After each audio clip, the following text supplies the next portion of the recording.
2014 మరియు 2019 సంవత్సరాలలో జరిగిన ఆంధ్రప్రదేశ్ అసెంబ్లీ ఎన్నికల ఫలితాలలో పశ్చిమ గోదావరి జిల్లా తణుకు నియోజకవర్గంలో పార్టీల వారీగా ఎవరికి ఎన్ని ఓట్లు వచ్చాయి మరియు ఏ పార్టీ అభ్యర్థి ఎంత మెజారిటీతో గెలుపొందారో తెలుసుకుందాం.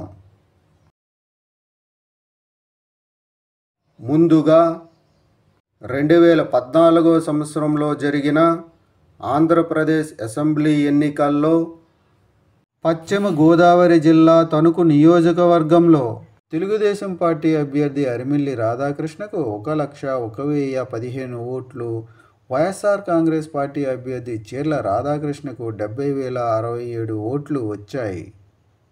2014 సంవత్సరంలో జరిగిన ఆంధ్రప్రదేశ్ అసెంబ్లీ ఎన్నికల్లో పశ్చిమ గోదావరి జిల్లా తణుకు నియోజకవర్గంలో తెలుగుదేశం పార్టీ అభ్యర్థి అరిమిల్లి రాధాకృష్ణ వైఎస్ఆర్ కాంగ్రెస్ పార్టీ అభ్యర్థి చీర్ల రాధాకృష్ణపై 30,948 ఓట్ల మెజారిటీతో గెలుపొందారు.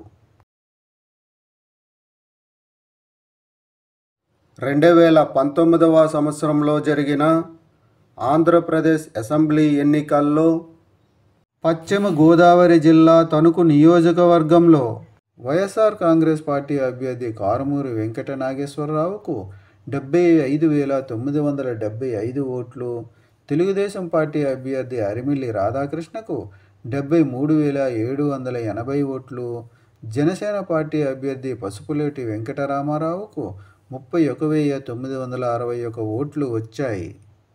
2019 సంవత్సరంలో జరిగిన ఆంధ్రప్రదేశ్ అసెంబ్లీ ఎన్నికల్లో పశ్చిమ గోదావరి జిల్లా తణుకు నియోజకవర్గంలో వైఎస్ఆర్ కాంగ్రెస్ పార్టీ అభ్యర్థి కారుమూరి వెంకట నాగేశ్వరరావు తెలుగుదేశం పార్టీ అభ్యర్థి అరిమిల్లి రాధాకృష్ణపై 2,195 ఓట్ల మెజారిటీతో గెలుపొందారు. పశ్చిమ గోదావరి జిల్లా తణుకు నియోజకవర్గంలో 2024 సంవత్సరంలో జరగబోయే ఎన్నికల్లో మీరు ఏ పార్టీకి సపోర్ట్ చేస్తారు అనేది కామెంట్ చేయండి. Thank you.